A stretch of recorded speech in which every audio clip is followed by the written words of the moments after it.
The Snow Maiden.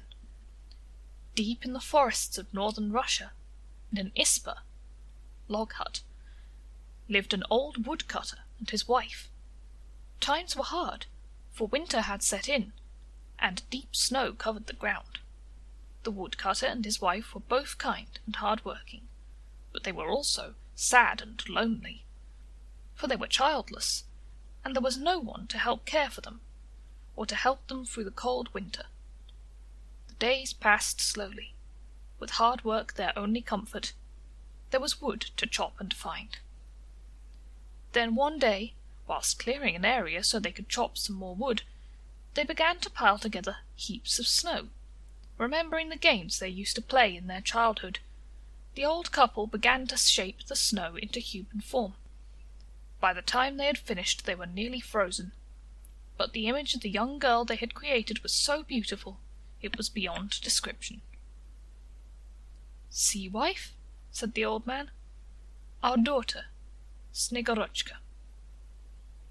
Snow Maiden.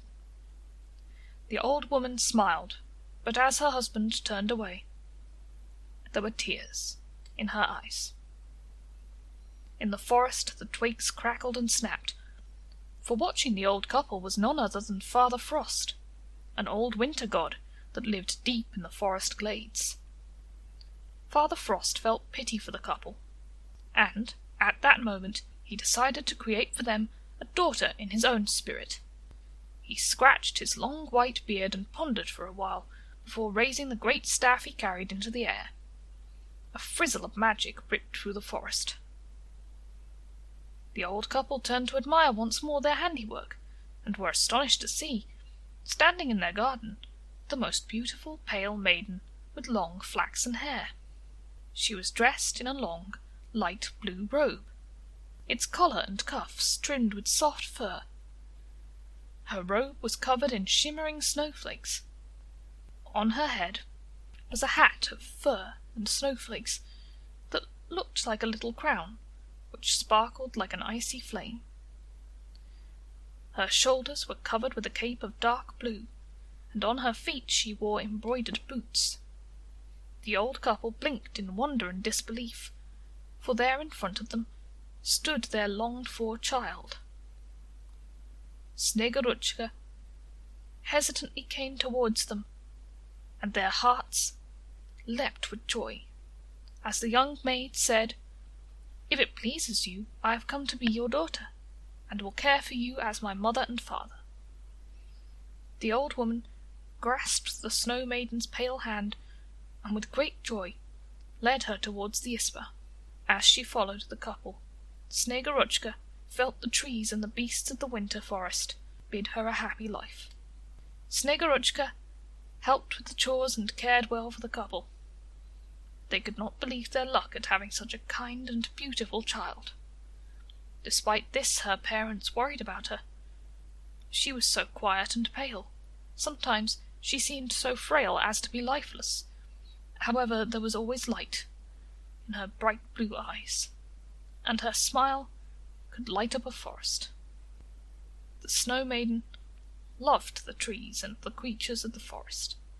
In her mortal form she was a dutiful daughter to her parents, neither complaining or moaning, but there was distance in her eyes. 2 happy months passed, and it was time for the winter celebrations.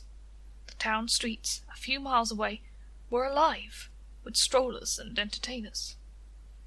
Happy groups of people sometimes passed through the forest on their way to town. Snegorochka watched the people through a frozen window pane of the ispa. Concerned, the old woman suggested that Snegorochka should join the celebrations, for it must be very dull living all the time with an old couple. But Snegorochka assured them she was very happy. One day, she was looking out of the icy window. She saw Miskir, the son of a nobleman, and his fiancée, Kupava, in the glade where they lived. She saw them lark about and play in the snow. She also observed the very special bond that existed between the young couple, a bond that she had never known. Later that day, as she was out walking in the forest, Father Frost came to her and warned her that she must never form such a friendship with a human, or disaster would befall her. Nevertheless, poor Sneguruchka could not stop thinking of the strange bond between the two young people. Wanting to understand more, she could resist no longer. The old woman helped her put on her little cape, and she went out to join the people walking towards the town. It was not long before somebody saw the beautiful young lady standing on the edge of town, and Sneguruchka was bid welcome. She saw Miskir and Kupava in the crowd, and went to talk to them, but a jealous Kupava pulled Miskir away. Despite this, the crowd was captivated by her beauty and innocence. From then on, Sneguruchka came to town quite often.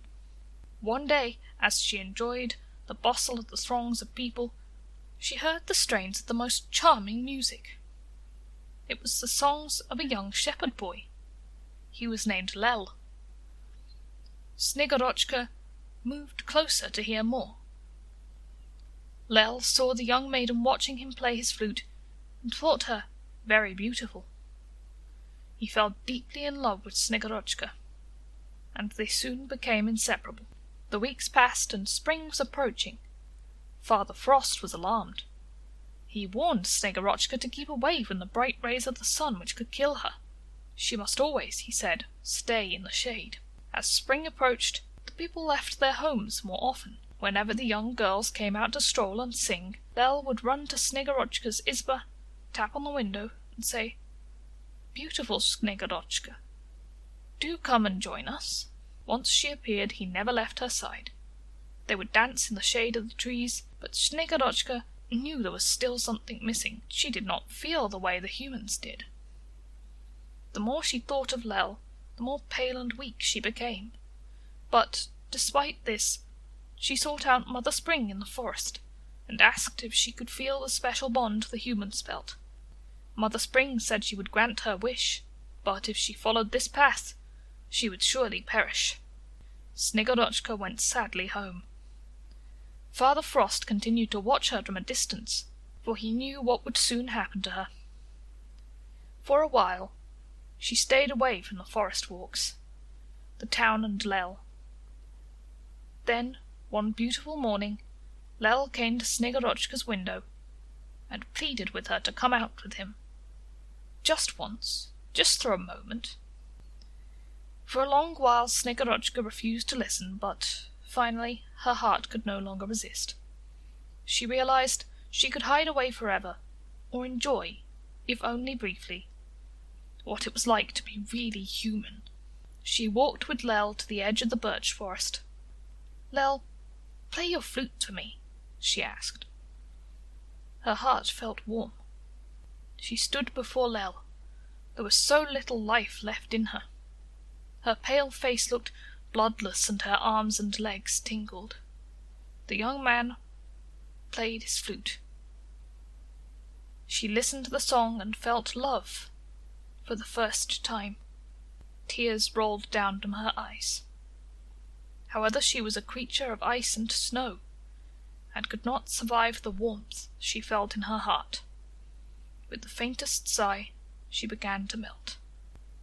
As they stepped from the forest into the rays of the sun, Lel went to hold Sneguruchka, but as he did so, her feet melted beneath her. She fell onto the damp earth and suddenly vanished. There was nothing left but an icy mist, drifting upward into the blue sky. As the Snow Maiden faded away, spring spread over the land. The frost retreated, and the small flowers of the fields began to bloom. Everyone was cheered by the return of spring.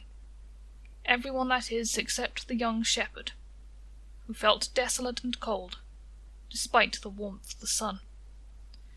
As for the old couple, they felt their loss deeply, but in their hearts they had always known the magic could not last.